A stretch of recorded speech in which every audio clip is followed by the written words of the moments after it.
This is kind of a weird talk. I'm Tamir. I'm one of the co-founders of Sunbit. It's a company that was built with machine learning as a first principle. I'm also a professor at Faculty of Data Science, what was called Industrial Engineering at Technion.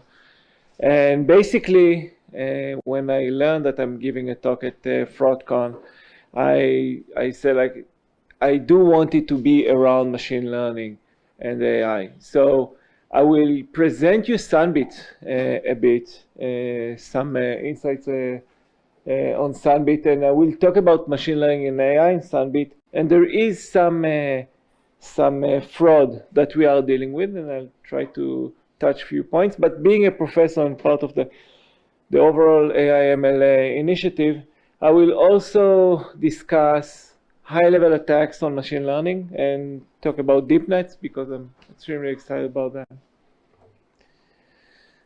So I knew I shouldn't put Hebrew on this. Basically what Sunbit is doing, we are 4 co-founders, all Israelis. I'm the only one in Israel, actually. And what we thought is to bring Tashlumim to the US. And I think most of you are Israelis, and this is something that nobody really understands why the US don't have this idea of Tashlumim. It's not payments, but let's call it payments because it's misspelled here. And to understand why it's so needed in the US, we actually need to understand what's happening in Israel, you know, like when we are doing Tashlumim in the point of sale. So basically, what we have is a customer coming to the merchant and ask to buy groceries in 3 payments. And what the customer is doing is paying over time. What the merchant is doing, the retailer, is being paid over time. Like every month that I'm paying as a customer, the merchant get like every month some portion of the payment, which is kind of weird. What's happening is that the merchant that sold the merchandise and actually needs money needs to actually finance the purchase of the customer. The merchant acts as a bank, as a financial institution in a way. And what we have, like, someone also needs to take the risk of making sure that it's actually being paid. And this is somehow being taken by the Israeli banks. Because we are actually a communist country built by socialists and everything, the bank holds the customer, the bank holds the retailer, and actually force both of them to pay to each other. And what we are seeing is that the cost of risk is being held by extremely aggressive banks that go to the customer bank account and take money every month without permission, because they are also the credit card company, and this should have been 2 separate entities. And in part, this is why we have cost of living, like such high cost. The cottage is so high in Israel because the price of cottage is actually being built inside Tashlumim. Like, this is amazing. It clearly can work when you have like a strong player that forces everything, but it doesn't happen. It cannot be in the US. So what's happening in the US, like Sunbit is what replaces bank in the US. What we have is the same thing. Customer pays on time, over time, like 3 payments, 12 payments, whatever. The merchant, the retailer, wants to get the money immediately because he sold merchandise, he needs to buy new ones. So what Sunbit is doing is paying the merchant immediately, and Sunbit, being a bank, a credit card company, and a risk company, takes the risk on itself, you know, to make sure that the whole process works very well. One of the things we are proud of, and it's like very hard to explain to Israelis how messed up the American financial system is that we are doing that, giving offers to everybody. All customers in the US can use Sunbit, which have a huge risk load on us. And we do that with prime rates, meaning the rate that we are taking from the customers are very low. What we are doing in order to make it work, we actually take half of the cost of financing from the merchant. as Israel is doing, but a bit differently. So basically, we are sharing the cost of financing between merchant and customer and trying to manage the risk. So this framework actually impacts the way we calculate both fraud and credit risks. To understand how we mitigate fraud and credit risk, we need to understand another component of the US system. It's called credit bureaus. Credit bureaus are private companies actually being traded in the market. So they are public companies that are non-government entities that hold all financial information about people. They're being called bank netunei ashay that nobody knows. So these three private companies, TransUnion, Experian, and Equifax, actually register all financial activity a customer is doing since the customer gets like the first financial activity, credit card, student loan, or whatever. And this credit file is being meticulously updated like every time there is a transaction, and it's being separated to two different components.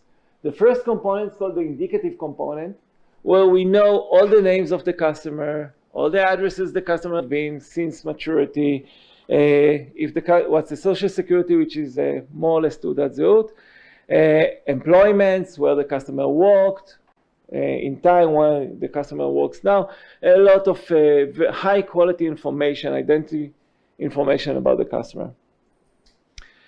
This thing we are usually using for fraud, to understand like how to fight fraud. And the other side of the credit file is the credit behavior of the customer. Credit behavior looks at all financial trades, written in the top level trade, which are credit cards the customer have, installment loans, student loans, mortgages, like whatever happened with each financial activity for the, 48 months, the last 48 months of this financial activity. We actually see this customer through time and can do amazing things with that.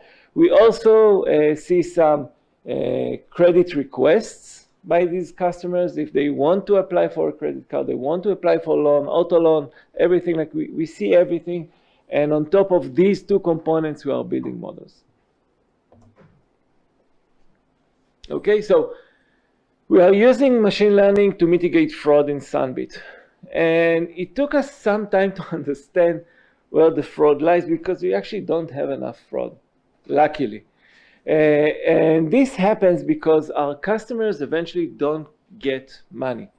They come to a store and they want to buy something, and they buy it with payments over time. So eventually they get the product, and they don't get anything else. We are very strong in car dealerships, in dentists. So like a very fraudulent customer should go to many dentists and get like all the teeth fixed. Like eventually there's like final number of teeth customer can fix, and it's painful. You wouldn't do that just to cheat someone. So apparently we hardly witness customer fraud, because they don't have enough incentive to fraud us. The only component that actually have some incentive to fraud us are merchants, because they are being paid immediately, right? So as I said, like as Chen said, up till COVID, no fraud at all. Since COVID, there are more movement to online, so there are more opportunities to fraud. And for that, we actually mostly focus on merchant frauds. Merchant frauds, like real people in real store, brick and mortar store. It's not happening on Amazon stuff. They are sitting there with our device, with our iPad, and thinking how they can get money from us. So they take like invented people from the darknet or real people from the darknet. They inject some customer data, which is extremely accurate because it's all stolen.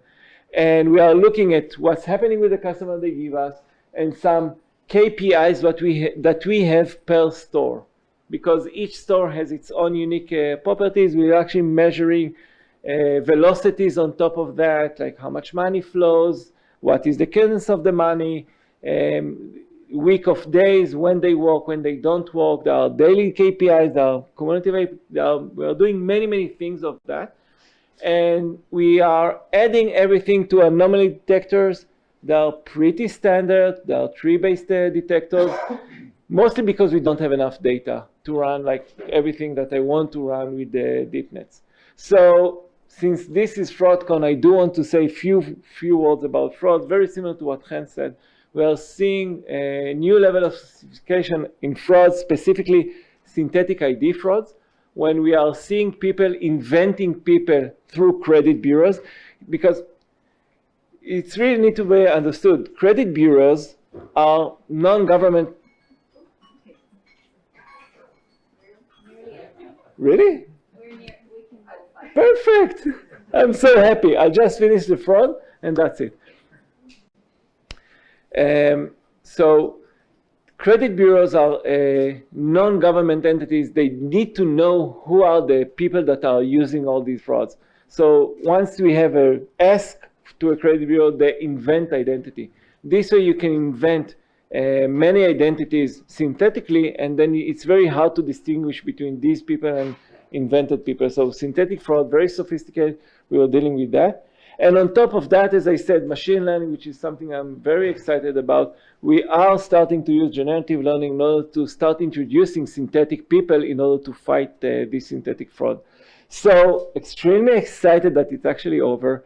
We will not go over all this amazing AI that we are doing on our risk side, but if you are interested, feel free to reach out to me and learn all the amazing things that we are doing in Sunbit. And if you're generally interested in AI or ML, you can find me at Technion as well.